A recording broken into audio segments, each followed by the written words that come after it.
Hello दोस्तों, मैं मुन्ना वर्मा। आप सभी का अपने YouTube channel Indian academy RBL में स्वागत है। हम लोग नंबर सिस्टम में 8 भाग पढ़ चुके हैं। आज हम उसी में आगे पढ़ेंगे और समझेंगे। आज हम पढ़ेंगे भाग की क्रिया में भाग की क्रिया में शेष फल निकालना सीखेंगे। शेष फल निकालना, भाग की क्रिया में शेष फल निकालना देखेंगे भाई। जैसे कोई सवाल है किसी संख्या को 136 से भाग देने पर शेष 36 प्राप्त होता है। 36 प्राप्त होता है। उसी संख्या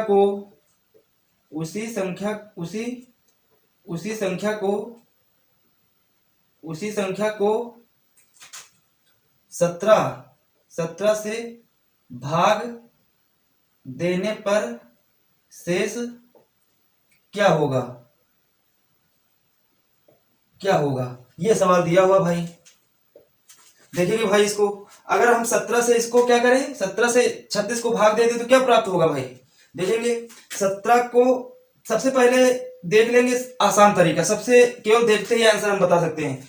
17 को हम क्या करें, 17 को इस 36, ये 36 है, इससे हम भाग दे दें। 17 को हम 36 से भाग दे दें, 17 दूना 34। यहाँ पर क्या प्राप्त हुआ? 2। यही आंसर होगा भाई। यहाँ यही शेष प्राप्त हुआ, यही शेष हो गया। शेष क्या प्राप्त हुआ? 2। यही आंसर होगा भाई। ये तो हो गया आसान तरीका, देखते ही आंसर बता सकते हो। अब देख लिए ये कैसे आया है, इसको समझेंगे। ये तो मान लो शॉर्ट ट्रिक हो गई समझने के लिए। सेकेंड देखेंगे भाई। अब यहाँ पर दिए हैं, यहाँ पर एक चीज पहले समझेंगे जो इंपॉर्टेंट है। जैसे कहते जो भाज्य, यहाँ पर भाज्य बराबर क्या होता है? भाज्य बराबर भाजक गुणे भागफल प्लस शेषफल। ये सब लोगों ने पढ़ा होगा। शुरू से पढ़ाया, कक्षा 6 से पढ़ाया जाता है। देखिए भाई, भाज्य बराबर भाजक गुणे भागफल और प्लस शेषफल। तो यहाँ पर हम कैसे करते हैं? भाजक ये हो गया, यहाँ पर क्या हो जाता है? भाज्य, और यहाँ पर क्या प्राप्त होता है? भागफल, और यहाँ जो नीचे प्राप्त होता है उसे क्या कहते हैं? शेषफल। ये जो नीचे प्राप्त होता है भाई क्या होता है? शेषफल। ये भाजक होता है, ये भाज्य होता है, ये भागफल और ये शेषफल। इसे इंग्लिश में क्या बोलते हैं? डिवाइजर। इसे क्या बोलते हैं? डिवाइडेंट। और इसे बोलते हैं क्वाइटेंट। और इसे कहते हैं रिमाइंडर। समझ लीजिए भाई, इसे डिवाइजर, डिवाइडेंट, क्वाइटेंट और रिमाइंडर ये बोलते हैं। भाजक, भाज्य, भागफल और शेषफल ये जो होता है भाज्य होता है। अब इसी तरह ये वाला सवाल भाई समझेंगे। अब जैसे ये वाला सवाल दिया, किसी संख्या को 136 से भाग देने पर शेष 36 प्राप्त होता है। अब यहाँ भाज्य तो भाई दिया नहीं है। यहाँ पर किसी संख्या को 136 से भाग देने पर ये जो संख्या से भाग दिया जाता है तो उसे क्या कहते हैं? भाजक कहते हैं। तो भाजक क्या दिया है? 136 दिया है। तो भाजक के स्थान पर क्या लिख देंगे? 136। और भाज्य नहीं दिया, इसे यक्ष मान लो या यन मान लो। यन बराबर क्या हो जाएगा? 136 गुणे भागफल भी नहीं दिया तो इसे क्या मान लेंगे? प्लस शेषफल क्या दिया है? 36। अब क्या कह रहे हैं? इसे 17 से भाग देने पर, इसको हम क्या कर देंगे? 17 से भाग देने पर। समझाने के लिए भाई कर रहे हैं। तो आंसर क्या आ गया? 2। बस डायरेक्ट हम 2 आंसर लिख सकते हैं। अब देखेंगे भाई, इसको आगे समझेंगे। 17 को अगर हम इससे भाग दे देंगे क्या हो जाएगा? 17 अट्ठे 136। तो यहाँ पर 17 गुणे 8 के 17 अट्ठे 136 ये भी लिख सकते हैं। 17 अट्ठे 136 प्लस, अब यहाँ पर 17 का गुणा पढ़ेंगे कि 36 से ज्यादा नहीं, 17 दूना 34। तो यहाँ पर 17 गुणा 2 और यहाँ पर बचा 2। यहाँ पर अगर 17 दूना 34 में 2 जोड़ देंगे 36 प्राप्त हो जाएगा। तो क्या बचा भाई? 2। तो यही आंसर हो जाएगा, यही शेष हो जाएगा भाई। ऐसे भी समझ सकते हो, और ये तरीके से समझना है तो ये तो आसान ही है। इस तरीके से समझ लीजिए, केवल समझाने के लिए बता रहे हैं कैसे ये आया। तो समझ लीजिए भाई, ऐसे ही ये आंसर आ जाता है खटाक से। इस तरह जैसे ये वाला तरीका हम करते हैं तुरंत आंसर आ जाता है। तो भाज्य तो आगे समझेंगे भाई, और सवाल देखेंगे। ये वाला नोट कर लीजिए, समझ लीजिए बस। ये तो देखते ही आंसर हो जाएंगे।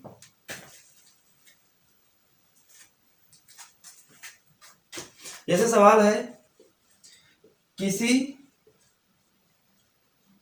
किसी संख्या को 156 से भाग देने पर शेष 29 प्राप्त होता है। 29 प्राप्त होता है यदि उसी संख्या को यहाँ पर क्या है, उसी संख्या को 13 से भाग देने पर शेष क्या होगा। ये सवाल दिया हुआ भाई। किसी संख्या को 156 से भाग देने पर 29 प्राप्त होता है और यदि उसी संख्या को 13 से भाग देने पर शेष क्या होगा। अब भाई इस सवाल को देखेंगे और समझेंगे। देखेंगे भाई, जैसे यहाँ पर 13 दूना 26, तो यहाँ पर डायरेक्ट बता सकते हैं 13 को अगर हम 29 से भाग दे देंगे क्या आ जाएगा, 13 दूना 26, 3 रिमाइंडर क्या बचा भाई, शेष, यही शेष बचा, यही आंसर हो जाएगा। शेष पर क्या बचा भाई 3, तो यही आंसर हो गया। अब दूसरा तरीका तो बता ही दिए हैं भाई, समझ लीजिए। चाहे n बराबर, इसे भाज्य कहते हैं, भाज्य बराबर भाजक क्या दिए हैं 156 गुणे के भागफल प्लस शेष पर क्या दिए 29 बटे, यहाँ पर 13 से भाग देने पर 13 से भाग दे देंगे। यहाँ पर क्या 13 कम 13 बचे 2, 13 कम 13, यहाँ 13 गुणे 13 कम 13 और 13 दूना 26, तो 12 के आ जाएगा। तो प्लस 13 दूना, यहाँ पर 13 दूना 26 और बचा 3। अगर 13 दूना 26, 26 में 3 जोड़ेंगे क्या आ जाएगा 29 आ जाएगा। तो इसे हम ऐसे भी लिख सकते हैं भाई। तो यहाँ पर क्या बचा भाई 3 बचा और इसमें भी क्या आया था शेष 3, तो यही आंसर हो जाएगा भाई। समझ लीजिए, नोट कर लीजिए। बस ये वाला सवाल देखने में अगर समझ में नहीं आते हैं तो फिर नहीं हो पाते हैं, अगर समझ जाओगे तुरंत देखते हैं आंसर बता दो। 13 दूना 26 बस 3 आंसर आ गया भाई। आज के बाद ये सवाल छूटेगा नहीं एग्जाम में। और आगे देखते हैं सवाल।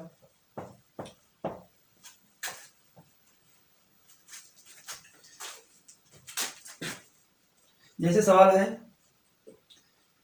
किसी संख्या को 195 से भाग देने पर 47 शेष बचता है। 47 शेष प्राप्त होता है। 47 शेष प्राप्त होता है यदि उसी संख्या को 15 से भाग देने पर शेष क्या होगा। अब इसको भाई डायरेक्ट हम समझ लेंगे। अब इसको क्या करेंगे, 15 को हम 47 से भाग दे देंगे। क्या करेंगे 15 को हम 47 से भाग दे देंगे। 15 दूना 15 ते 45, 15 ते 45। अब यहाँ पर क्या बचा शेषफल, यही आंसर हो गया, यही शेष बच गया भाई ना। 15 ते 45 यहाँ 2, तो यही आंसर हो जाएगा। बस ये वाला सवाल समझ लीजिए। अब यहाँ पर जैसे है और सवाल देख लीजिए भाई। इनके स्थान पर जैसे किसी संख्या को 121 से भाग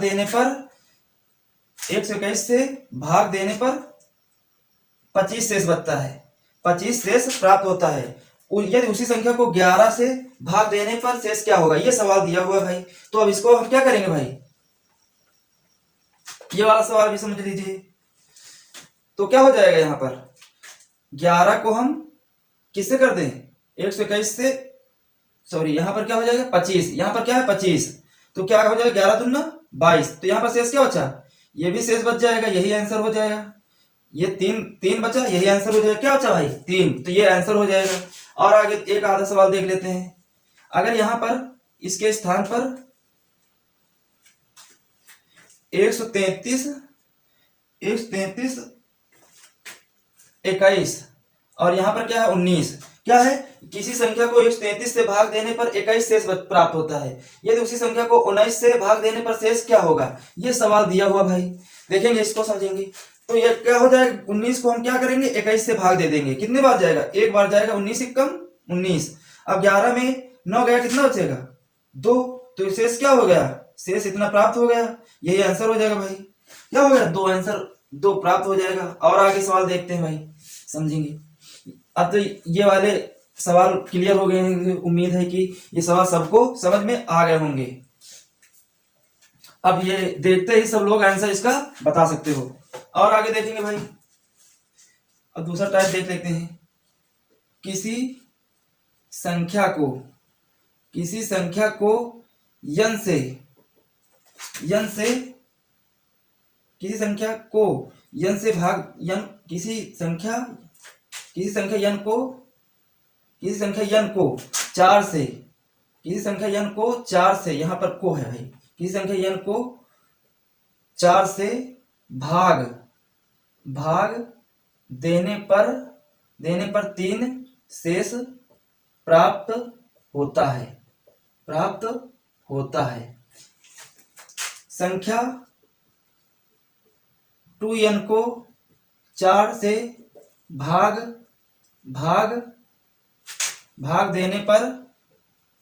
देने पर शेष क्या होगा। ये सवाल दिया है। किसी संख्या n को 4 से भाग देने पर 3 शेष प्राप्त होता है।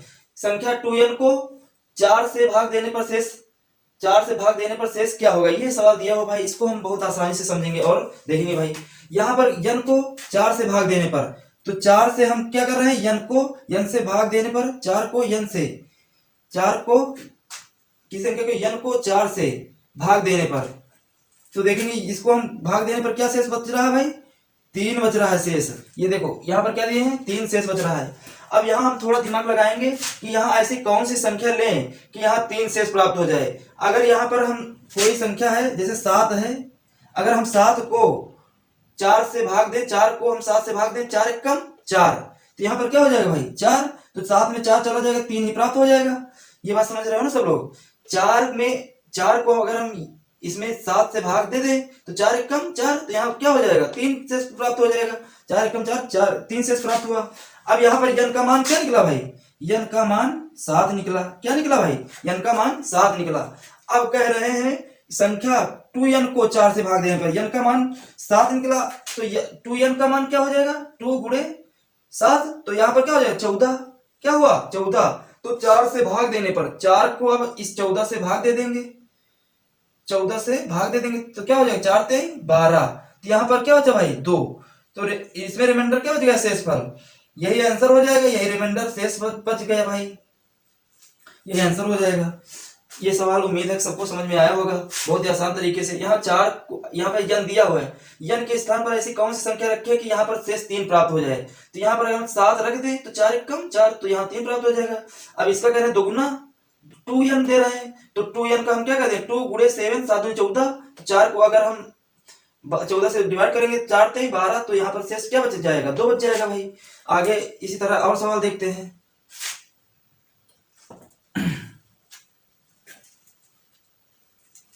जैसे सवाल है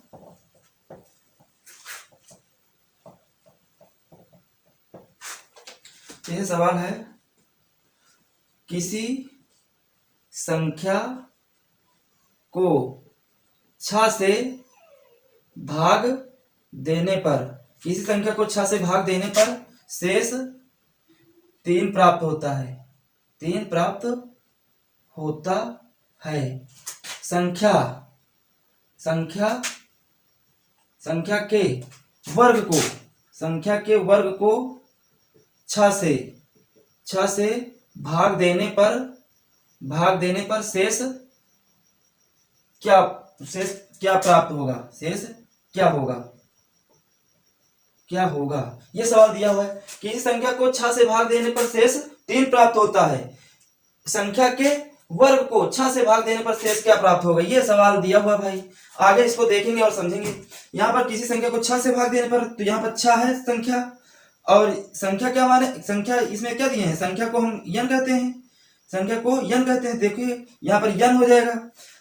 तो यहाँ पर 6 से भाग देने पर, तो ये क्या हो गया, भाज्य, ये भाजक। तो यहाँ पर भाज्य कितना है, n है, तो यहाँ पर शेष क्या प्राप्त हो रहा है, 3। क्या प्राप्त हो रहा है भाई, 3, सेम टू सेम पहले जैसे सवाल है जो इसके आगे बताए हैं। तो यहाँ पर क्या प्राप्त हुआ, 3 प्राप्त हुआ। अब यहाँ पर n का मान ऐसा कौन सा मान रखें जो 3 प्राप्त कर दे। तो यहाँ पर हम भाई 9 रख दें, तो 6 एकम 6, तो यहाँ पर क्या प्राप्त हो जाएगा, तो 3 प्राप्त हो जाएगा। आगे देखेंगे और समझेंगे। तो यहाँ पर अगर 6 एकम 6, तो यहाँ 3 प्राप्त हुआ। अब यहाँ कह रहे हैं वर्ग को, तो इसी संख्या जो ये संख्या n बराबर क्या निकला भाई 9, तो इसी संख्या के यहाँ पर संख्या के वर्ग को 6 से भाग देने पर तो संख्या क्या है, तो संख्या n स्क्वायर को तो 6 से भाग देने पर तो यहाँ पर n का स्क्वायर, n का मान क्या दिए हैं 9, 9 दिए हैं, 9 का स्क्वायर क्या हो जाएगा 81, तो यहाँ पर क्या हो जाएगा भाई 81।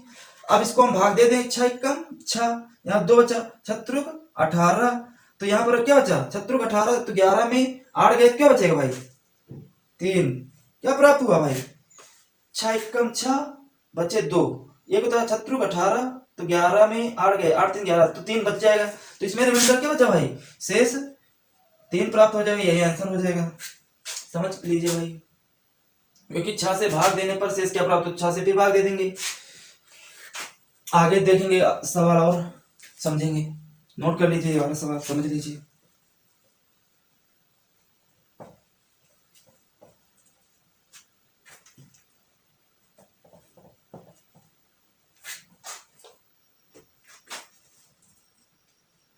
जैसे है जब एक विद्यालय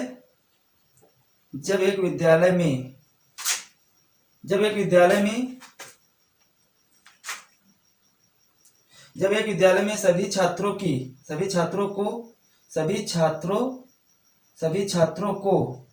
54 पंक्तियों में खड़ा किया जाता है।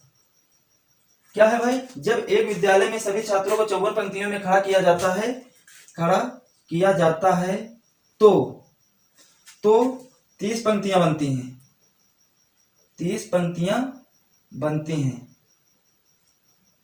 हैं तथा 45 छात्रों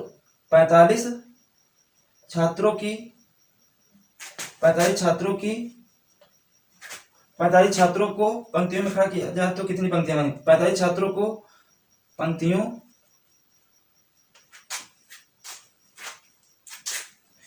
छात्रों वाली पंक्तियों में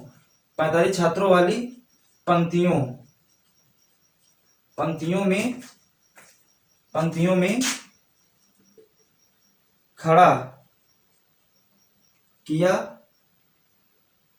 जाए तो कितनी पंक्तियां बनेंगी।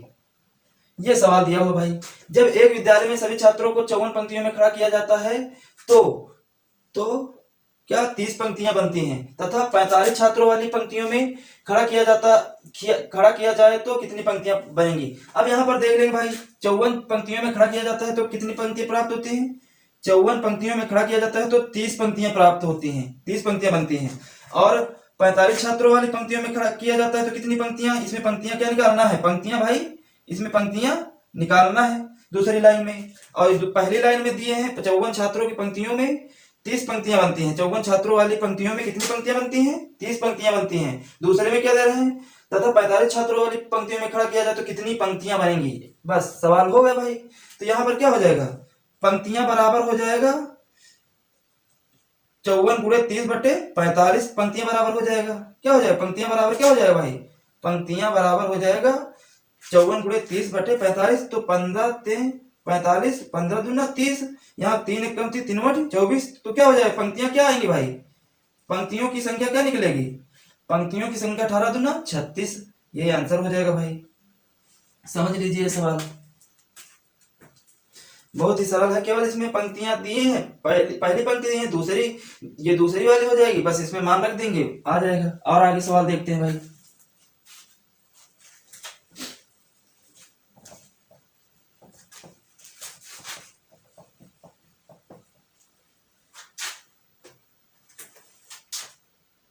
जैसे है दो ऐसी संख्याएं हैं जो एक संख्या को दो बार तथा दूसरी संख्या को 3 बार, क्या है 3 बार, दूसरी संख्या को 3 बार जोड़ा जाए तो योग योग 100 प्राप्त होता है। क्या प्राप्त होता है? 100 प्राप्त होता है। 100 प्राप्त होता है तथा पहली पंक्ति पहली संख्या को 3 बार जोड़ा जाता है। 3 बार तथा दूसरी संख्या को 2 बार जोड़ा जाता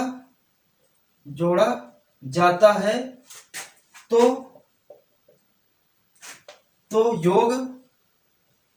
120 प्राप्त होता है। तो बड़ी संख्या ज्ञात कीजिए। ये सवाल दिया हो भाई, दो ऐसी संख्याएं हैं जो एक संख्या का 2 बार तथा दूसरी संख्या का 3 बार जोड़ा जाए तो योग 100 प्राप्त होता है, तथा पहली संख्या को 3 बार तथा दूसरी संख्या को 2 बार जोड़ा जाए तो योग 120 प्राप्त होता है। तो बड़ी संख्या ज्ञात कीजिए। देखेंगे भाई, संख्याएं हम मान लेंगे, माना संख्याएं क्या है? x और y, पहली संख्या दूसरी संख्या। तो यहाँ पर संख्याएं हैं, तो एक संख्या को 2 बार, तो ये वाली संख्या को क्या कर रहे हैं? 2 बार, और तथा दूसरी संख्या को 3 बार जोड़ा जाए तो योग क्या प्राप्त होता है? 100 प्राप्त होता है। 3 बार जोड़ा जाए, ये संख्या को 3 बार जोड़ा जाए तो क्या प्राप्त होता है? 100 प्राप्त होता है भाई। तो ये क्या बन गई? इक्वेशन फर्स्ट बन गई। अब यहाँ पर देखेंगे भाई, दूसरे वाले में यहाँ तक तो एक ये इक्वेशन बन गई। दूसरे वाले पहली संख्या को 3 बार, अब यहाँ पर क्या कर रहे हैं? पहली संख्या का 3 बार तथा दूसरी संख्या का 2 बार, ये दूसरी संख्या का 2 बार, क्या प्राप्त होता है? 120। तो यहाँ पर क्या लिख देंगे भाई? 120। ये इक्वेशन सेकंड बन गई। अब यहाँ पर देखिए 2x + 3y = 100 है, यहाँ पर 3x + 2y = 120 है। तो यहाँ पर अगर हम समान करने के लिए यहाँ पर किससे गुणा कर दें? यहाँ पर 6 है, यहाँ पर भी 6 है, यहाँ पर हम 3 से गुणा कर दें, यहाँ पर 2 से गुणा कर दें, यहाँ 3 दूनी 6, यहाँ पर 2 का गुणा 3 से करेंगे तो क्या ही 6। अब लेकिन कर लेंगे इसका गुणा, तो यहाँ पर 6x हो जाएगा प्लस यहाँ पर 3 त्रिक का 9y हो जाएगा, यहाँ पर 300 हो जाएगा भाई। अब यहाँ पर 2 का गुणा द्वितीयाही 6x हो जाएगा प्लस 2 दूना 4y हो जाएगा बराबर 0, 2 दूना 4, 2। क्या भाई? ये प्राप्त हो गया। अब देखेंगे इतना प्राप्त हुआ, अब इसमें हम जोड़ घटा लेंगे। यहाँ पर क्या सब में घटा देंगे तो क्या हो जाएगा? ये वाला कट जाएगा प्लस माइनस में। तो यहाँ पर 9 में 4 गए तो क्या बचेगा? 5y। क्या बचा भाई? 5y बराबर इसमें क्या बचा? 0। यहाँ पर 10 में 4 गए, अच्छा तो 60 बचा। 5y बराबर क्या बचा भाई? 5y बराबर 60 है, तो y बराबर क्या हो जाएगा? 60/5 हो जाएगा। 5 × 5 5 × 10, y बराबर क्या निकला भाई?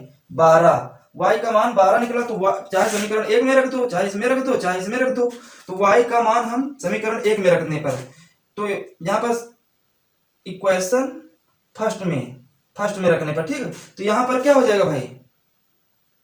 तो यहाँ पर रख देंगे, तो यहाँ पर 2x + 3 y के स्थान पर 12, तो 12 3 36 हो जाएगा बराबर 100। अब यहाँ पर देखेंगे, तो यहाँ पर 2x 100 में 36 जाएगा तो क्या बचेगा भाई? डायरेक्ट घटा, ये वाला प्लस में 36 उधर जाएगा तो माइनस में यहाँ पर 64 हो जाएगा। अब यहाँ पर इसको हम काट x बराबर लिख देंगे, तो त्याही 6, 2 दूना 4, तो x बराबर भाई क्या प्राप्त हुआ? x बराबर 32 प्राप्त हुआ। तो यही आंसर हो जाएगा। बड़ी संख्या में निकालना है तो छोटी संख्या इसमें क्या निकली भाई? छोटी संख्या इसमें 12 निकली और बड़ी संख्या क्या निकली? 32। तो यहाँ पर बड़ी संख्या क्या निकलेगी भाई? बड़ी संख्या हम लिख देंगे 32। यही आंसर हो जाएगा भाई। नोट कर लीजिए, समझ लीजिए, बहुत आसान तरीके से। ये तो कल सवाल बता दिए थे, लेकिन ये शेष रह गया था तो हम कहा आज बता देते हैं। तो आज के लिए दोस्तों आज तो सबको ये सब सवाल समझ में आए होंगे बहुत अच्छे से। शेष फल वाले प्रश्न,